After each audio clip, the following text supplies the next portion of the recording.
once again, GraphQL is the bacon that's going to make everything better. But if you're not careful, you'll get a little bit bloated if you have too much bacon. Boom, ching.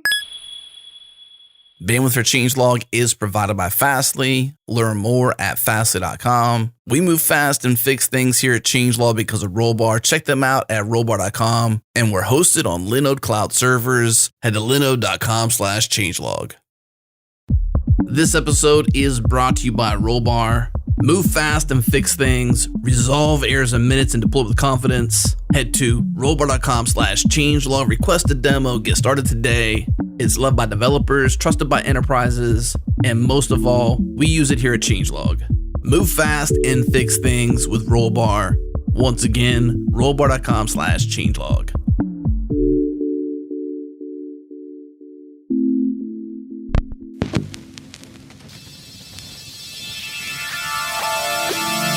Welcome to JS Party, your weekly celebration of JavaScript and the web.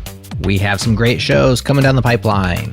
Next week, we're discussing the framework wars with a focus on Vue.js. Then Michael Rogers is back to share his journey migrating to ES modules. After that, we're talking Node best practices with Yoni Goldberg. But right now, it's time for a serving of GraphQL that's heavy on the metaphors. Hey, it's party time now.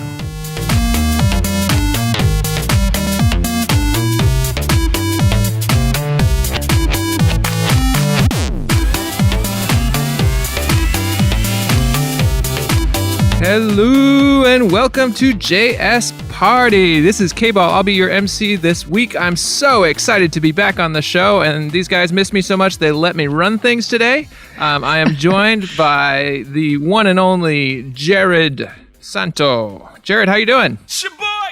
What's up, man? Good to have you back. Yeah. And Nick Nisi. Hoi hoi, welcome back. Ahoy hoy. I cannot tell you how much I've missed that hoi hoi. All right. So today, y'all are going to indulge me and talk about something that I have been digging into quite a bit over the last 3 to 6 months, both while I was gone, but even some before that, which is the subject of GraphQL.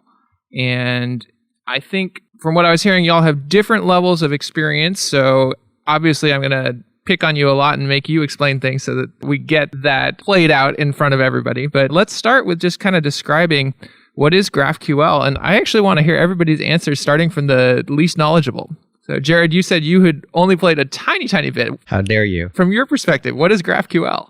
Yeah, so I've talked about it a lot, but I haven't used it a lot. Most of my experience with GraphQL is toying with it with the GitHub API. And so I can tell you what I think GraphQL is as a noob. And that would be an API architecture wherein the API clients are allowed to craft queries and mutations according to what's been laid out by the API provider and can put together the exact data they require to suck down into their little API clients. There's probably more to it than that, but that's my noob description. How'd I do? Not too bad. Nick, do you want to add or amend anything on that? Yeah, so previously I've used libraries like D3 and Chart.js to make these graphs, but this is the next iteration on that, a full language to create awesome graphing quick libraries. Yeah, I think that kind of goes to my understanding of it. It's all schema-driven and type-safe, so the queries know exactly what they can pull and exactly what they will get back, which is pretty cool. And as opposed to something like REST, where you have like specific endpoints to fetch things from, you kind of just have like a grab bag endpoint where you can just say, this is what I want. And this is all of the properties that I specifically want on that. And then you can have relationships between that. So like one example that I always think of is like pulling a tweet. You can grab the tweet, but then you can say, I also want the number of likes that it has. And then I also want the replies to that, which would be other tweets that are all related to that top tweet, which may or may not be correct, but that's the way I at least think about it in my mind. How does this metaphor apply, KBall? So the server metaphor, you're at a restaurant, right? An API, I think of it like serving up stuff, you know? So a REST API where you have endpoints that Nick just described. This would be like where your waiter comes and they're like, here's the menu, right? What would you like to order? And you say, I'll take a hamburger. And they say, okay, I'll go get you a hamburger. They send it back. Whereas maybe a GraphQL API is more like an open buffet where it's like, here's all of our food. You know what's in front of you. pick and choose what you want, make your plate, and take it back to your table? No? That doesn't sound good in these times, at least. That would, make GraphQL very contagious. Dangerous. Sounds dangerous. Dangerous. Yeah, I mean, I feel like you two have summed it up pretty well. I'm not sure I dig the metaphor, but one of the layers that I would put on top of that is, if you think about a REST API, everything is centered around resources. And each resource has its own place that you go and get it. But if there are relationships between those resources, you have to, on the client side, understand those relationships and go and fetch the pieces that you want. GraphQL starts from also having a whole set of resources. That's the schema that you're talking about, the schema-driven nature of it. But it maps out the connections between those resources so that anytime you are accessing one resource, you can specify all the graph of relationships you want to follow down and pull data from. And then the other piece, in terms of having the single place to go, it is one location, one endpoint, but there's this set of top-level queries that you can run where the API provider still gets to define, like, what are the ways into my buffet, so to speak. So, I knew it was coming back around. See, you actually do like this metaphor the more you think about it. Keep going, please. Oh, I'll play with anything you give me. You know that. But you can't necessarily grab at the top level every resource that you might want to access. Some resources might only be accessible within the context of another resource. And the options that you have available are those top level queries. So you can think of everything within GraphQL that you're querying as a graph that starts with a single node at the top, which is a query. So query is the top. Then it steps down a relationship to, here's a set of queries that are available. Maybe, let's use the GitHub API as an example. If we look at the GitHub API, what are the queries or public schema that's available? GraphQL API queries. Like the first one that it lists is marketplace listings. So that would be one hop down that's going to give you a set of listings in the marketplace. Does that have any relationships? That actually doesn't have relationships. But from that, you can kind of hop down and ask for the sets of things that you would want from that query. So say we were doing your buffet query. You might say that you can only start with pancakes or eggs. And those are the top level things. You can't just get bacon on its own. It's a breakfast buffet. But you could get eggs with a relationship to bacon, or you could get pancakes and a relationship to bacon, right? Like you have these sort of entrees into the API that you can start with, and then you can follow down the relationships as far as you go. What kind of buffet doesn't have bacon as a top level entry? Come on. Just start with the bacon and go from there. Well, that's API design, right? Like, so one of the things I thought actually before I started dealing with GraphQL is, okay, everything's there. Where's the API? Like, do you still have to design your API? And that set of top level queries actually makes a pretty big difference in terms of how do you think about exposing things in your API? What are the core concepts that are the ways that people can enter into this thing? And maybe you want to expose everything at the top there. Maybe every resource that you have has a top-level query. So, I can always start with bacon and then get the things related to bacon, and I can always start with something else and get the things related to that. But that may not be the right answer. Isn't it like REST APIs in that way? I mean, your endpoints are your top-level menu items, right? In a RESTful API. In many ways, yes. It's like if you had a REST API, but at every point that you had a REST API, like say you have a relationship ID, a foreign key. In a traditional REST API, you'd get that key, and then you'd go fetch the resource for that key from another endpoint, the resource for that endpoint. Here, you can just say, I want to follow that relationship. Give me back all the data. Why is that better? There's a couple of reasons why it has advantages. It also can have disadvantages. I think it's really interesting to look at what are some of the pros and cons of GraphQL, because this is not a panacea. It's not a better for everything. One of the ways in which it is better is it reduces the number of network calls that you're going to have to make, especially like on a mobile phone or something like that. You want to be making as few calls over the slow part of the network as possible. The slow part of the network is between the phone and the API server. So if you can consolidate that all into a single request, and pull back only the data you need, you can be much more network efficient. Even if on the back end, like one way that you can implement a GraphQL server is have a wrapper around a REST API. That may still be valuable, but then all those independent API calls are happening in your data center network, which is super fast. This might be a good time to actually talk a little bit about some of those benefits and drawbacks. I'd be once again curious, Nick, it sounds like you've been playing with it a little bit. What have you found to be good or bad in your first look? Yeah, so I guess I'll start with the bad first. It's another layer on top of things to learn. This whole like language for like defining a schema or defining your query that you have to learn. So there's syntax involved around that. It's got types to it, which are different from like the way you define TypeScript types. So you have to learn that. Like you have to keep those separate. And then I could be wrong about this, but don't you have to explicitly define everything that you want to get back? Whereas with like a REST endpoint, you can just say like, give me back all the bacon, and it'll give you back whatever it has on that. All the bacon. Yeah. Yeah. Yeah, it is much more verbose. Yeah. Mm-hmm. And sometimes I don't know what I want. And so that's bad. Yeah, it's harder to programmatically explore in that way, though it does expose an endpoint that lets you programmatically explore what the schemas look like. Are you talking about like is it called GraphQL, like that tool area?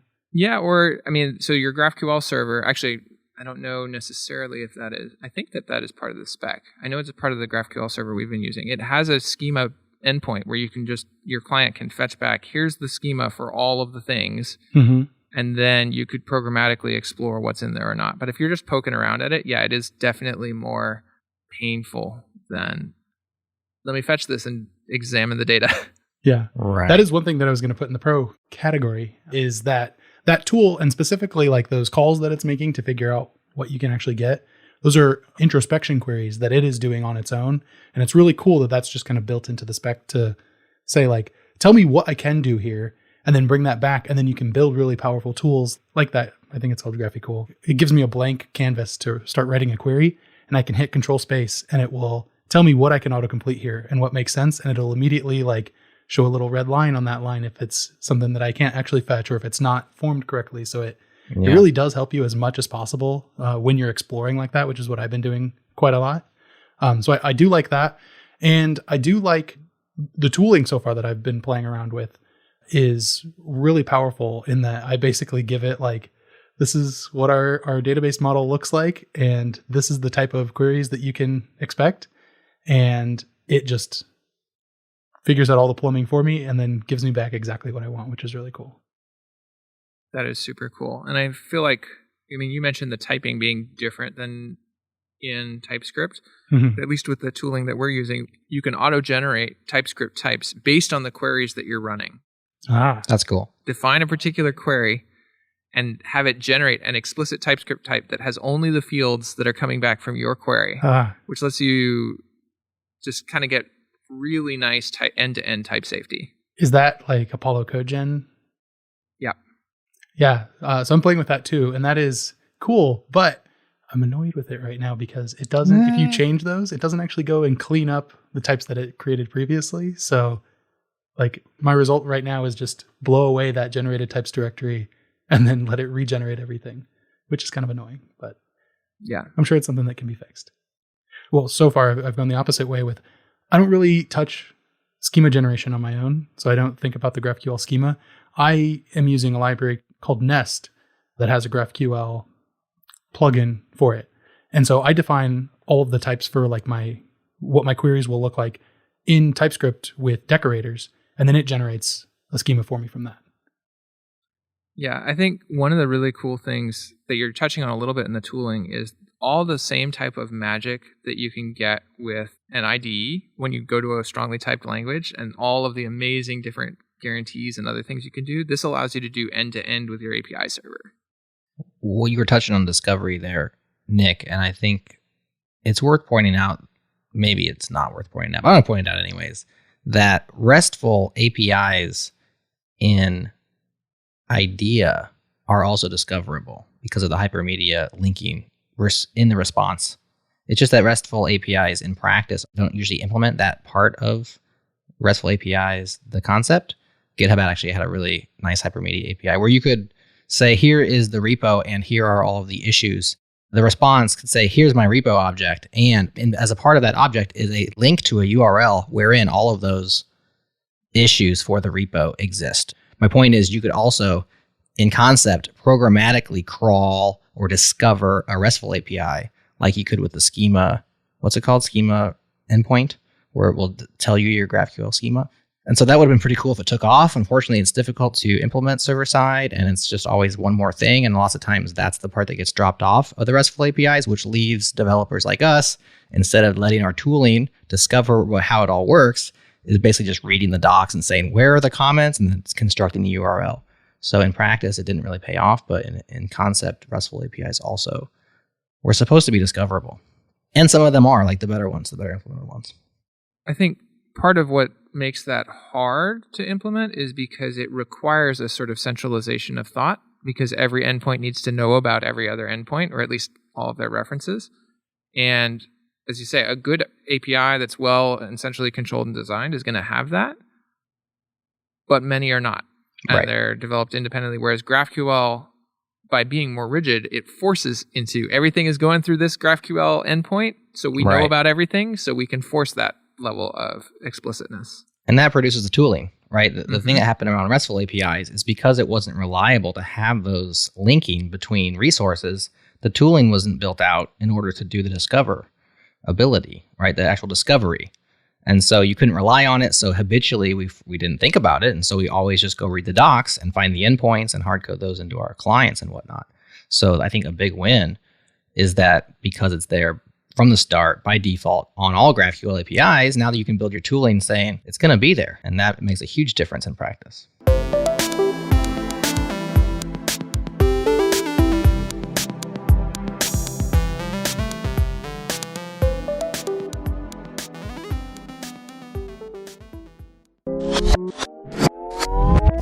This episode is brought to you by DigitalOcean, Droplets, Managed Kubernetes, Managed Databases, Spaces, Object Storage, Volume Block Storage, Advanced Networking like Virtual Private Clouds and Cloud Firewalls, developer tooling like the robust API and CLI to make sure you can interact with your infrastructure the way you want to. DigitalOcean is designed for developers and built for businesses. Join over 150,000 businesses that develop, manage, and scale their applications with DigitalOcean. Head to do.co/changelog to get started with a $100 credit. Again, do.co/changelog.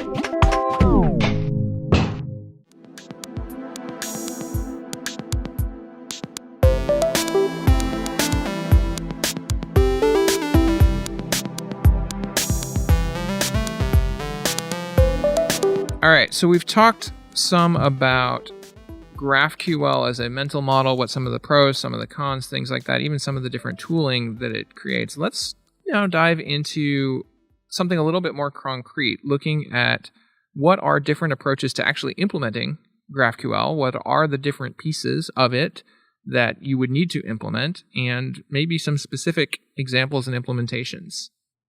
Nick, you want to lead us off since you've been working particularly with one? Sure.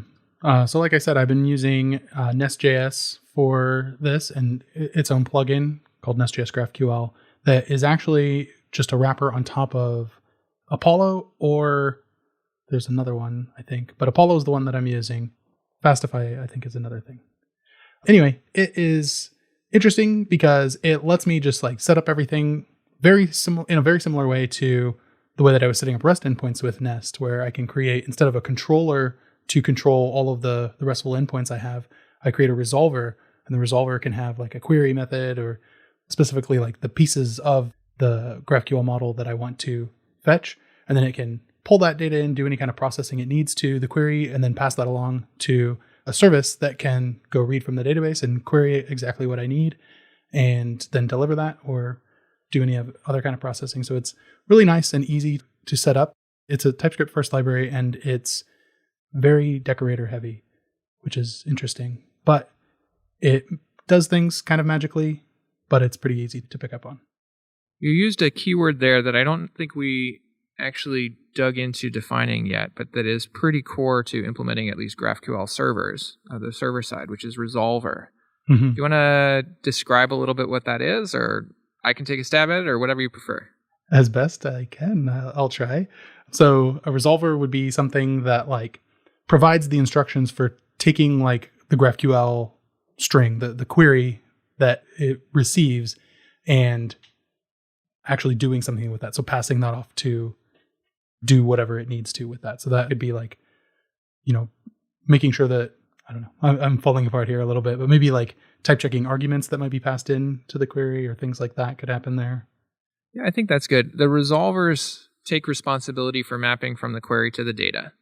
And one of the interesting things that I've seen there is like those can be more or less granular. So you could have a single resolver that resolves all of an object, everything that it has there. Or you can actually break apart different resolvers per field in that object, depending on how your data is stored. And so if, for example, you're building up a GraphQL object out of several different objects in your database, those references to different objects could actually be in different resolvers, or different parts of the object could be in different resolvers.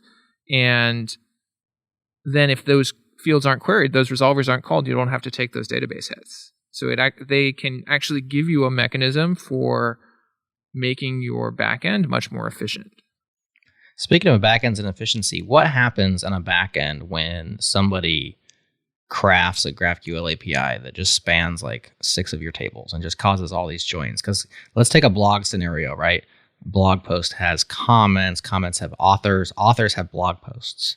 So couldn't I just say blog.comments.authors.first.blog.comments or post.comment? Can't I just drill down and just completely screw over your backend? Yes. Okay, cool. And this is actually one of the things that I saw coming into this is the first version of the GraphQL server that I've been working a lot on was written by somebody who had a front-end background who did not understand databases and schema. Right. And it was ridiculously slow, even in good cases, and so easy to write pathological queries that would just totally destroy the backend and take minutes to resolve. Mm-hmm. There's a few different layers to this. So one is appropriately setting up your resolvers. If somebody's asking for a particular, what was your example, post and their comment and their whatever, and they're just going down one whole thing, like your resolver should be such that it just follows that one trail and doesn't load everything at this level and then everything at that level and then everything at that level. And you may want to set up your top level queries such that it's impossible to do something that's going to span all of those different things. But there are other techniques you can do. You can implement checks on how complex is this query, how much data is going to various other things, and just throw errors and say, hey, no, you can't make that query. It's too much. Doesn't that break the promise of GraphQL? I mean, I'm supposed to be able to just go up to the buffet and grab what I want. Yeah. It's not safe. It does, but it is still your API.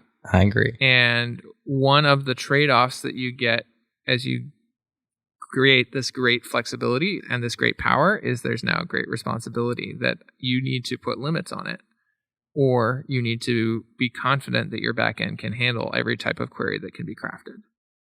It seems like it would map well on top of a denormalized database or a document-based database. Whereas if you are retrofitting a GraphQL API on top of an established, highly relational, sharded even, like a very established relational database, that you could potentially expose more of the performance problems unless you take a very precise and extreme measures in order to stop that. Whereas maybe if it's mapped on top of something that already is more document-oriented, you're not going to be crossing tables anyways because your data is right there stored in the same document. Is that a fair assumption? I think that's definitely fair. I think it's really easy to, if you're not careful, create the ability to do pathological queries. And implementing a GraphQL server on top of any sort of complex data situation is not a trivial task. This is something that, there should be somebody who's an expert in that data system on there. Mm-hmm. Though one of the things you highlight that is kind of interesting to explore is you can also set up what is essentially a proxy layer on top of an existing REST API.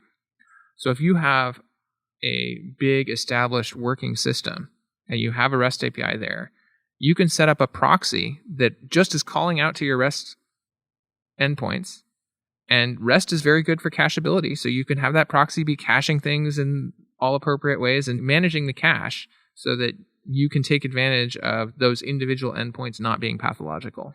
And with that, you still get a lot of benefits in terms of you insert typing such that you have all these tooling benefits exposed to the client developers. And you get that advantage that all of those individual API requests are happening inside of your fast data center instead of over the slow public network. That's pretty cool. Coming back a little bit to implementation options. So I guess that piece of about being able to wrap a REST API, maybe you can imagine the GraphQL proxy as your bacon that you're wrapping around everything. But, it makes everything taste better. Well played. Well, before you get into specific ones that you might build, I would just want to mention that what I see a lot of, which seems like is cool to try out GraphQL from a server-side provider, is probably not scalable and usable. It's like so many of these things are like, hey, we'll just generate your GraphQL API for you. I mean, take your Postgres database, take your MongoDB, take your existing REST API and just like slap us in front of it. And now you have a GraphQL API. I see a lot of those tools and they are shiny and neat and I would play with them, but I wouldn't necessarily think to roll that out on my production system. Am I off base on that? I don't think you're off base at all. I think that those are, similar to kind of vanilla active record that you might get in Ruby on Rails or vanilla what have you. They're great for fast prototyping. They're great for early projects. And as you develop scale and as you have to deal with complex data, you're going to have to deal with those problems as programming problems. And you're going to have to think about your schema design. Cool. So Nest, Nick, is a specific node library that does this for you or that you use to build it? Yeah, that you use to build it. And so Nest, like default Nest would be for REST endpoints. And then they have a plugin that lets you, okay, instead of creating controllers for those, create resolvers and mutations for GraphQL. And Nest is a tool like Express.js or like any sort of server, like it's an HTTP library? Yeah.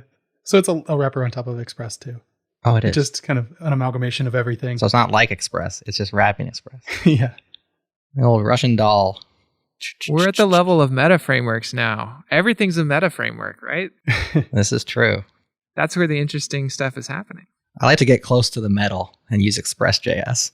That's kind of one of the downsides that I didn't mention is if you just wanted to like do a quick query, like there's a lot more ceremony around making a request. Whereas with a REST endpoint, I can just, from my DevTools console, use fetch and grab the data. And I can still do that, but I have to know exactly how the query is formed, like in that RESTful call and how arguments are passed and things like that and send it along. But then another thing that has always confused me when I look at GraphQL is there seem to be, are there different flavors of it? Apollo seems like a flavor. I don't know. I might be referring to it incorrectly, but I always hear it referred to as like a flavor of GraphQL. Is that an accurate way of putting it? That's a great question, and I don't have a super strong sense. What is a flavor? Let me add a little more detail on that. So there have been evolutions of the spec. So as in anything with an evolving spec, you're going to have different flavors where people have chosen to stick at one version of spec and maybe haven't upgraded. Another thing that is interesting to look at and explore is that GraphQL has this essentially abstraction leaker or whatever for the query language, which is directives. You can define relatively arbitrary, and I haven't used this too much, so I don't know the boundaries of that arbitrary, but you can define relatively arbitrary new behavior and logic in your GraphQL API using directives. And these can then function essentially as decorators on your queries in different ways. So that is another way which different implementations of GraphQL can potentially create what feel like different flavors, because if they have built-in decorators that aren't user-defined but are just part of when you install Apollo, you get this. But that's mostly just me spitballing. I don't have a super good sense. There's also aspects of it that are not defined in the spec but are like determined by the implementation, and people are starting to figure out norms such as like how do you handle pagination and whatnot, where it's like that's not formalized, but Apollo does have a way that it does it. And then like you can do it that way, or maybe you can do it some other way. Yeah, I had to deal with pagination recently. It did not feel natural.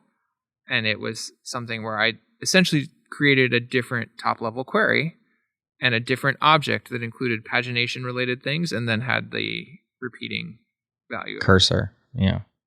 Yeah, I use a library called Nest.js Query where I just give it a resolver and the DTO or what the queries will look like, and it will automatically paginate everything. That's one of the really cool libraries that we're using on top of all of this. Interesting. What's that called? It's called Nest.js Query. I feel like Nick probably doesn't ever actually write code. He just kind of like instructs things to do the coding for him. Like he's like, this is what I use. They're called macros. Down underneath there, inside my Vim macro, it does all the coding for me. I think Nick is just operating at a higher level of abstraction than the rest of us. That's my point, yeah. If you abstract it enough, then... He's either a wizard or a fool. I can't figure out which one. I think he's probably a wizard. I think he's a wizard. I'm really curious how that handles pagination. So what does it do to the underlying queries? I'm looking at their docs right now. Oh, interesting. So they do kind of a similar thing where they have a meta object that wraps the underlying objects that includes a page info object and then an edges object, which has all the different whatever the results were. That makes sense. Yeah. So on the client side, Nick, are you doing the client and the server side in this project? Just the server side right now. Like, are you using the GraphQL API or you're not even using it yourself? Right. That is something I wanted to bring up is if you had any experience with like, I guess, service to service GraphQL calls, like on the server side. Is that something that you've handled before, KBall? Oh, interesting. No, it is not, because all of our service to service stuff on our back end right now is using gRPC. So we're not currently doing that. We only use GraphQL to communicate to the client. Interesting. Yeah. So I've only been working on a proof of concept with this stuff for the last few weeks, and it's all server side. Mm-hmm. I just wondered how a client would then interact with the pagination. Like, is it maybe there's an auto-generated client that knows that the way that Nest does pagination, there's like a Nest client that knows that. And so they already do the pagination for you or something. That's why I asked that. So this Nest.js query, you give it the objects that you're working with, and it will define the schema that includes that page info and edges as leaves in that graph. The client knows exactly what it can expect from that on any kind of pageable resolver. Gotcha. That's interesting. I think that's actually pretty cool how it's dealing with pagination, looking at that now. So is Nest only handles the server side, or it's generating for you all that client side work as well, so that you plug that into whatever you're doing on the client? What would be required on the front end, on the client? I'd want to have access to all of the types, clearly. I guess that's the main thing, is the types, and then whatever library is handling how it runs queries and doing caching and things like that. So I guess the question is it exporting all those types? It has to. All right, I've answered my own question. That's something that I haven't really touched on yet in my exploration. And so I assume that somehow the client would have access to the schema. Mm-hmm. Is that right? Maybe, or like at least like from a tooling level, like it knows what it can query based on that. And then tools like Apollo CodeGen will, from what I've gathered, that will go through like an AST walker and just find all of the places where you're making GraphQL calls, look at those queries, and then define interfaces in TypeScript that match exactly what you'd be getting back or what you expect to get back. Yes, that is correct. And I guess what I would want, ideally, since Nest.js is also doing this all in JavaScript or TypeScript, I would love something that lets me have end-to-end. Because right now I'm doing GraphQL in Python, and then I'm on the server side, and then I'm querying it with JavaScript. And there's always this step of, okay, my client thinks it's doing this. It sends this query, and then the backend says, wait, what are you talking about? That's not a query, right? But presumably, if you're doing everything end-to-end in JavaScript or TypeScript, you can deal with that and catch it at the tooling level rather than at the testing runtime level. Yeah, presumably. I mean, I think Apollo CodeGen looks at the GraphQL schema, so it does some amount of that. I don't know. Yeah. We're getting outside of my 6 months experience here.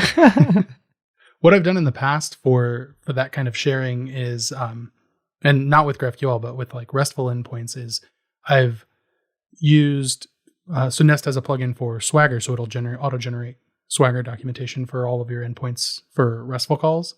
And you can export that as a JSON file. And then I've just written a parser that goes through the JSON and creates interfaces out of that are then just automatically generated and placed into the project.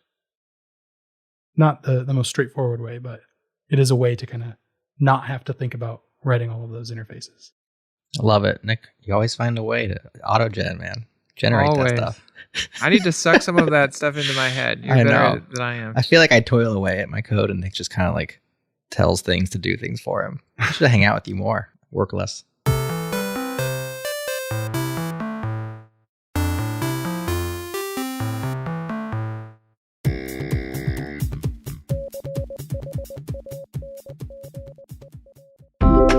What up, party animals? Here's some news that you may not have heard yet. Gatsby now has a partnership program. If you are building Gatsby sites for clients, or you're not yet, but you wish you were, you can now grow that with confidence by getting support and resources directly from the Gatsby team. Become a Gatsby certified partner today to accelerate your growth alongside their amazing ecosystem. Get exclusive access to Gatsby's product roadmap, beta test new features, access training materials, and connect with the Gatsby team. There's a whole bundle of partnership benefits. The sky's the limit, so check out Gatsby's partnership program using the link in the show notes or point your browser to gatsbyjs.com/changelog. Once again, there's a link in your show notes or gatsbyjs.com/changelog.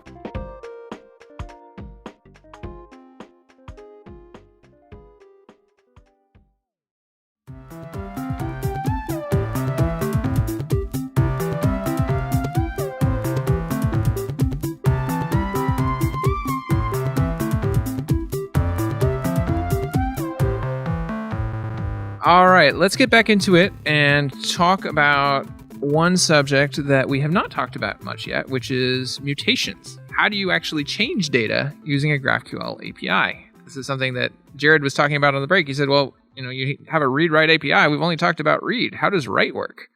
This is a querying language, not it's a query language. But if you're going to replace REST, you've got to do some amount of updating those things, state transfer, right? Or CRUD, create, read, update, and delete. How is that going to work? So who wants to lead us off here? I'll go last. Also, not at all.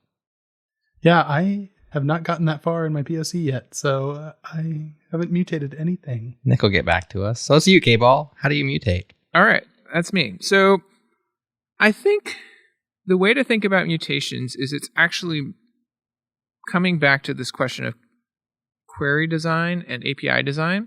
It's much more explicit, or at least has the potential to be much more explicit. So we talked about how all the queries are this kind of graph descending from the top level query. So you have query, you define what the first level of things you're allowed to query is, and then you can follow relationships down through the different resources through the types.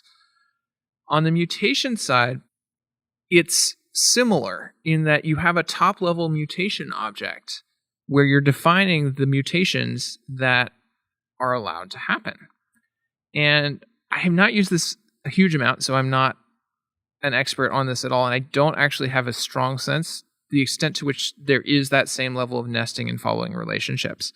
But if you look at the mutations part of the GraphQL API, what you'll see is they have a ton of mutations defined, and they're all very explicit. So whereas in a REST API, you might assume that you're going to expose mostly CRUD functions, so you just have an update endpoint that lets you update the fields on your object, and maybe there's some permissions around that or what have you.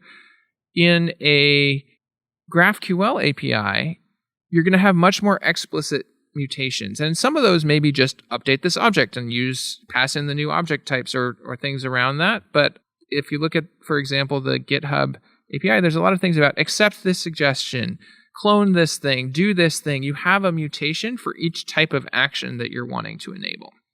And so it feels in some ways much more like defining an internal API that you might call programmatically, rather than this model that I think CRUD particularly, and the combo of CRUD and REST, a lot of stuff got sort of lumped together where most REST APIs are just implementing CRUD functionality. This idea of I just have an object and I'm going to give you new fields for it or new override certain fields for it. It's more towards what type of API would I extend inside of my project, add this thing, do this thing, change this thing, where I'm explicitly calling out the fields that I want from you. And because everything is strongly typed, I can have those fields be objects with particular types, but that's kind of where it goes. And I think you can specify for an object, which fields do you accept in that mutation as well. So it may not be every field in that object, but instead say, hey, you can pass in this object, but really only these fields from this object. How would you do something like a delete then? Would you say, here's a mutation called delete post, and you call that mutation? Yep. If you look at once again, the GitHub API is a great public example, and it's super well documented. They have delete issue comment, delete label, delete package version, delete project card. All of these are top level mutations that they expose. Do each of those then have, you're now going to assume that you understand how GitHub's backend works, but each of those has then a resolver that takes care of that functionality, some sort of function that lives somewhere that says delete this thing, and then it goes and makes sure you can do that, and it has any sort of like background jobs that have to happen when that happens, and it resolves that. And is that how that works on the API side? Yeah, I think so. At a conceptual level, I'm sure there's details missing there. Okay. I'm sure there are, and there may be abstractions in there or whatever, but yeah, it's very, very explicit in terms of what changes are enabled and allowed. Is there a standard for like what gets returned from a mutation? Not that I'm aware of. So in the case of GitHub's, well, there's add star, delete team discussion. The input is the delete team discussion input, and the return fields is the client mutation ID, a unique identifier for the client performing the mutation. So it's probably a minimal response. It seems like you'd have like a success or a failure kind of a thing. But in this case, maybe if it's a success, they just return the client ID. I was trying to find delete star. I found add star. Delete issue returns two fields, the client mutation ID, which is the same as the other one, and the repository that the issue belonged to, which I assume is the entire object, not just the repository ID. So even amongst GitHub's responses, it seems they're consistent, but not like identical, depending on the delete.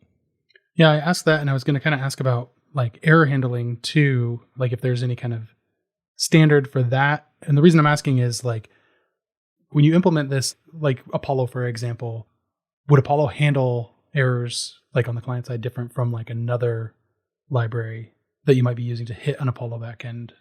Is there some kind of standard that is followed, or is it just abstractions all the way up? Or all the way down?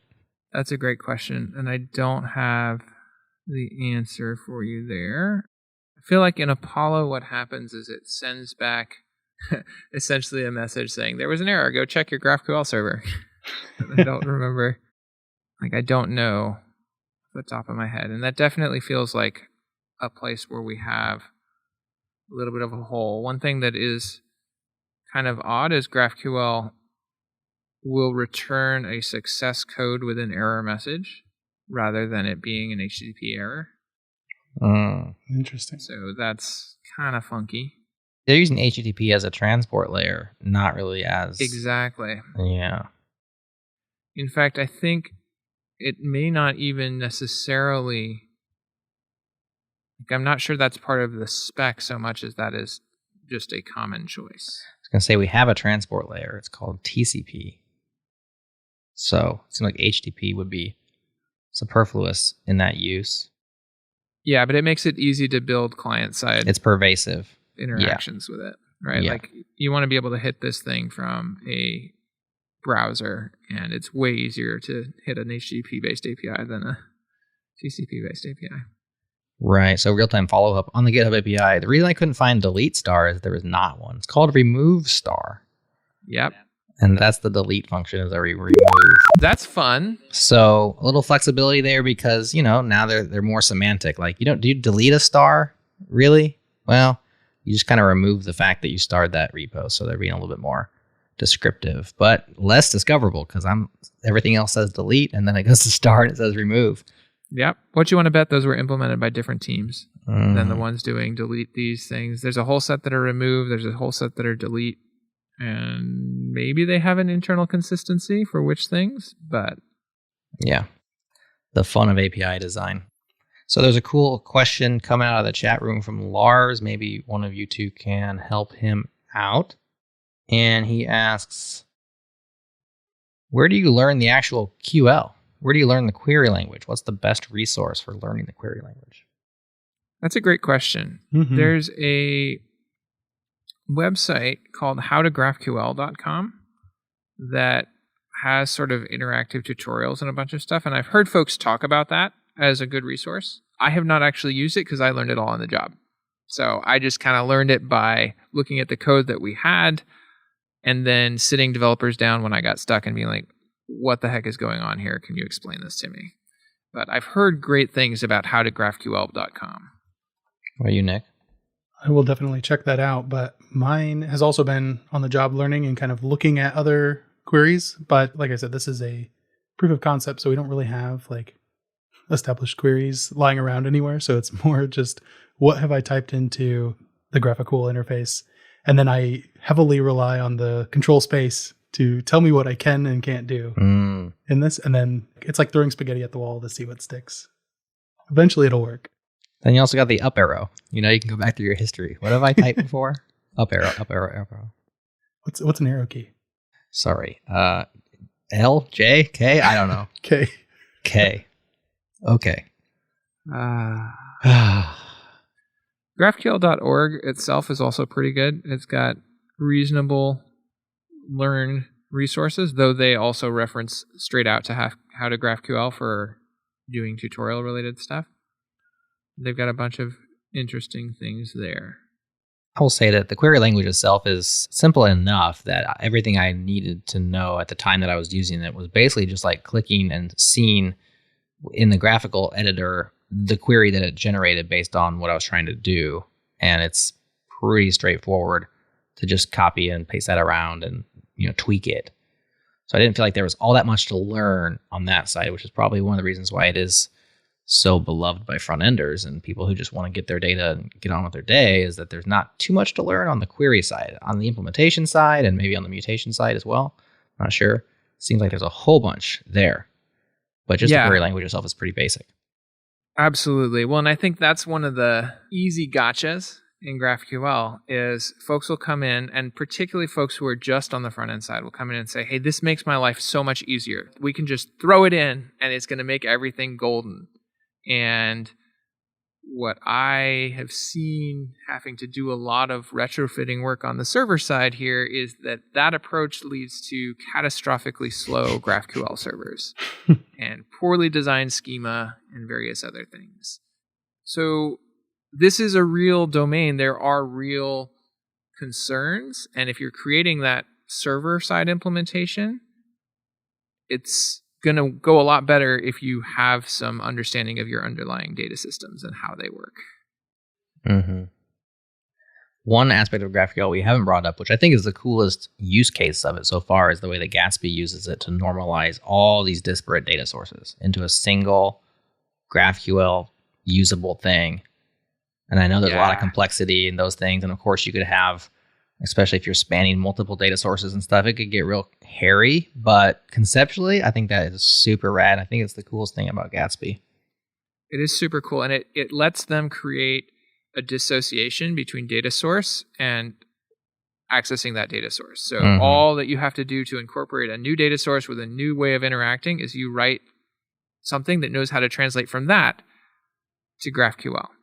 And then your client code just behaves in the same old way it's always behaved. And I think that is a really neat way to do it. And they do it at build time.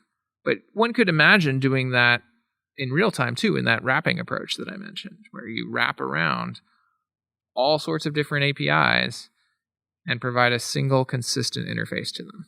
You're not going to have me disagree with wrapping. Once again, GraphQL is the bacon that's going to make everything better.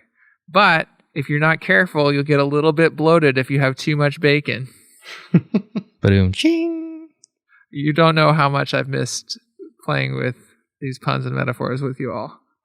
Oh, one thing we didn't talk about was this concept of fragments, which I think is also quite interesting, particularly on the client side. So fragments allows you to essentially take sub-pieces of a GraphQL query and treat them as their own individual queries, but then kind of roll them up so that you only do that one big query at the top. So in the code that I'm working with right now, each component thinks in its own set of data that it's going to run or that it's going to query, and it writes a fragment.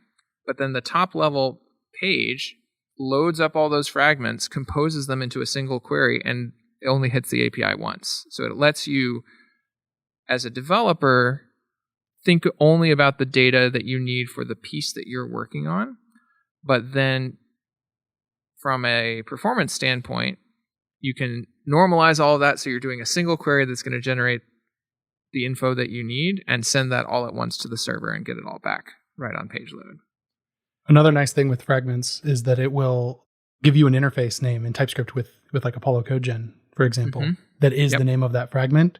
So if you need to reference that type later, you easily have access to it and can pull it from there, because otherwise it gives it some really funky name that's like whatever the query name is underscore result. A lot of underscores in there, which looks ugly. So yeah, fragments are a super interesting area, and there are tools like Relay, which will automatically roll up all those fragments, but it's also not super hard to kind of explicitly roll up and import your fragments. With that, I think we've covered a heck of a lot about GraphQL. Thank you for indulging me. This has been fun. We'll sign off till next week. Thank you, Jerod. Thank you. Thank you, Nick. Mm-hmm. And the party will continue. Same time, same channel, next week.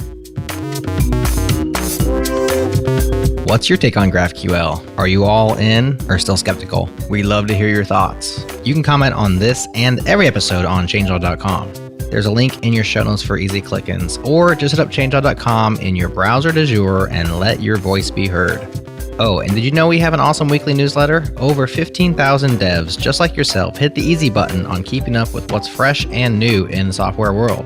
We include the hottest repos, the best articles, and the biggest news with just enough commentary to add context and nerdy jokes, but not so much that you're overwhelmed. Check it out at changelog.com/weekly. I think you'll dig it. Thanks to KBall for emceeing once again, Nick Nisi for bringing his wizardry, BMC for the beats, and our sponsors for making it all possible. Shout out to Fastly, Linode, and Rollbar. That's all for now. Framework Wars next week.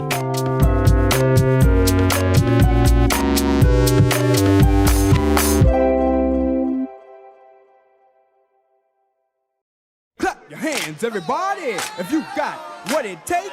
Cause I'm Curtis Blow, and I want you to know that these are the breaks. Well, we're happy to have you back, and in the limited capacity that we have you, we'll take whatever KBall we can get.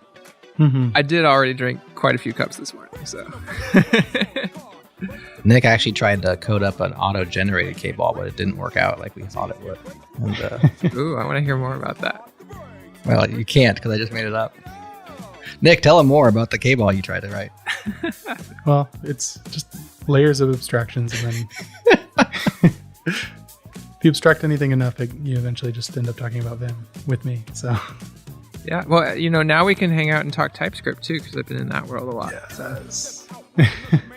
But anyway, we should probably get back to... I'll see myself out. Slowly, everyone's coming around.